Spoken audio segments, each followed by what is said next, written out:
There are some in your city who must be condemned for breaking the laws of the Abyss, as well as the cosmic order. You must judge them. You don't say. And why do you concern yourself with these laws? What gives you the right to tell me whom to judge? Nocticula's tone is calm, but looking into her eyes is like peering into the crater of a smoldering volcano. I am an Aeon. Look into my eyes and you will understand. You stare into Nocticula's eyes. Your gaze is clashing like steel meeting steel. She is silent, but you know what she sees is the endless depths of the cosmos behind your eyes. Vivid nebula clouds, the tails of meteors streaking past, and stars hanging in nothingness. Nocticula blinks as if awakened from a dream and briefly brings her fingertips to her temple. Well, Aeon, there are times when even the ruler of Evolutioneer is in need of entertainment. I have never obeyed any laws or rules before, but why not try it now? Let's have a trial. I'd love to see an Aeon try to establish order among chaos. I'm ready to judge. Nocticula wags one of her slim fingers. Not so fast. I have my conditions. First, I will be the one who passes the sentence. Naturally, I will listen to your opinion, but I won't allow you to ruin my fun. Second, out of all of Evolutionera, you may choose only 3 culprits and no more. Finally, you must judge them immediately, as any game that drags on too long soon becomes a chore. Are you prepared to give me the names? Arilu Vorlesh. Nocticula permits herself a chuckle. Of course. What other name could you have possibly called? Rein in your bloodlust, Aeon. Lady Vorlesh is not one of my subjects. Besides, I have my own plans for her future. Zeklex. This name means nothing to me, but I accept your choice. Is there anyone else? Zara. Zara, I know of her and her experiments. Let's see what she can tell us. Is there anyone else? Melara. One of the airship captains. I've heard some interesting things. It would be amusing to have a look at her. Is there anyone else? I've said all the names. Let the trial begin. Well, Aeon, entertain me. Nocticula observes the woman in front of her with an expression of mild curiosity. Sorceress Milera of Absalom, fearless aeronaut. What is your crime against Evolutionera? Only that I follow an unwritten set of rules, my lady. I abide by the aeronaut's code. Miralav's voice trembles. Will you condemn me for this? Aeronauts have a code of conduct? I did not know that. But you said it was an unwritten set of rules. If this code is not binding, why follow it? Here in the Abyss, you are free to do whatever you want. No one will judge you. Why cling to useless rules? The sorceress squares her shoulders and looks Nocticula square in the eye.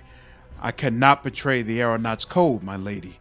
It would be like betraying myself. Without the code, I would be a ship without a rudder. I'd be at the mercy of the winds and with no set course or purpose. I would be lost. Nocticula turns to you. Why do you think people are so afraid of freedom? Don't you find it interesting? They impose all sorts of restrictions on themselves just to avoid the experience of being free. It's a stupid way to live, in my opinion, but I'm not convinced it's a crime. Do you know she's cursed, Aeon? She is doomed to bring death and destruction wherever she goes, yet she continues to cling to her notion of goodness. She must abandon the code of the aeronaut. If she continues to abide by these rules, she must be banished from Evolutionera. This woman's scruples do not bother me. In fact, I find them quite interesting. She tries so hard to follow her principles, despite the consequences of her curse. Besides, I find her stories entertaining. When I listen to her adventures, I try to predict all the terrible things that will happen. Her curse manifests itself in so many ways. Nocticula smiles at the sorceress. Go to your ship, poor wanderer. I'm sure you'll continue to entertain me. The sorceress looks miserable, but she bows. As you wish, my lady. Is there something you wish to say, Aeon? Just a minute. You didn't listen to me. You did the opposite of what I said. Nocticula gives you a gentle smile. I allowed these trials, but I never said I'd let you make the decisions for me. I trust your wisdom, dear Aeon, and in return, you must trust my judgment. After all, I am the ruler of Elutionera. Nocticula turns to you.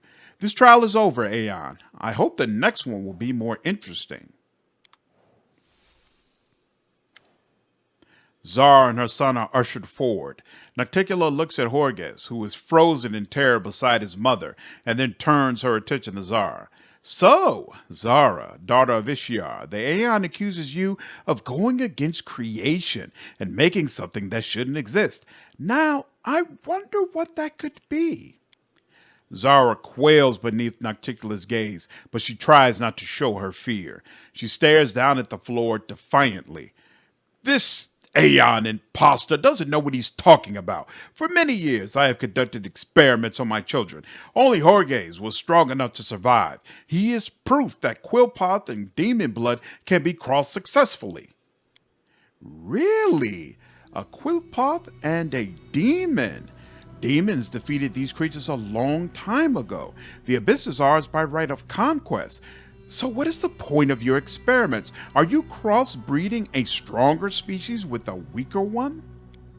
Not at all, my lady. Demons have not conquered all of the abyss. There are places where even we cannot go, yet Quillpoths can move through them freely. As long as such places exist, we cannot truly call ourselves the masters of the abyss. However, my creation will change that. Horges is not just an amusing experiment, he is a weapon. He will protect us from the dangerous enemies that lurk in these hidden places. He is growing stronger and more powerful with each passing day. Nocticula turns to you, a faint smile playing on her lips. Did you hear that? It seems that without little Horges, I'll be left unprotected from the Quillpoths. Do you want me to perish in the jaws of these terrible creatures, Aeon? The crossbreeding of a Quillpoth and a demon violates the laws of creation. With the Lady of Elutionera's permission, I will execute this creature.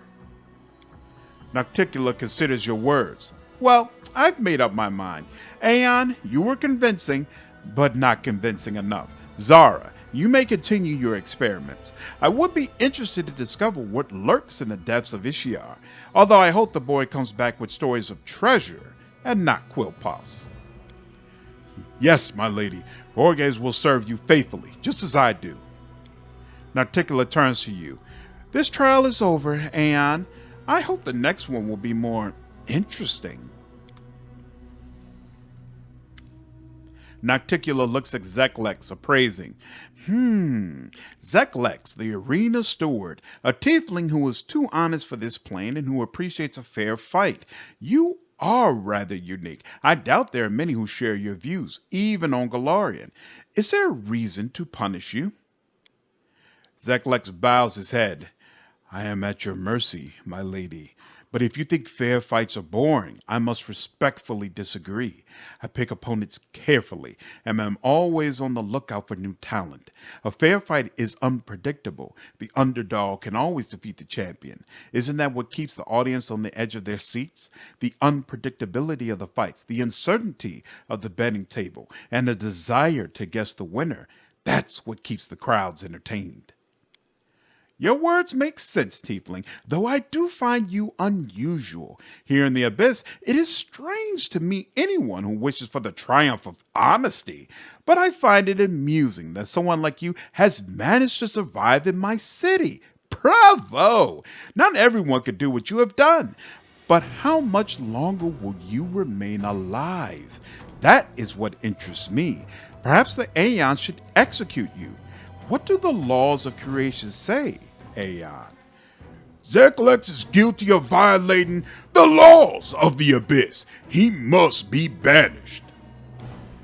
You can be so heartless sometimes, Nocticula smiles.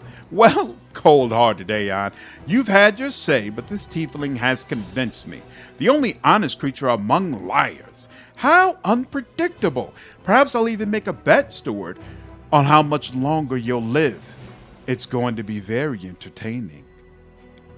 Zeklex grows pale, but you can see the determination in his eyes. I won't let you down, my lady. I will provide you with the very best entertainment. Nocticula sighs. Well, Aeon, that was boring. I'm tired of all these rules. They're so restrictive. I try to make the trials more entertaining, but I think I've had enough. I don't want to do this anymore. You are free to go.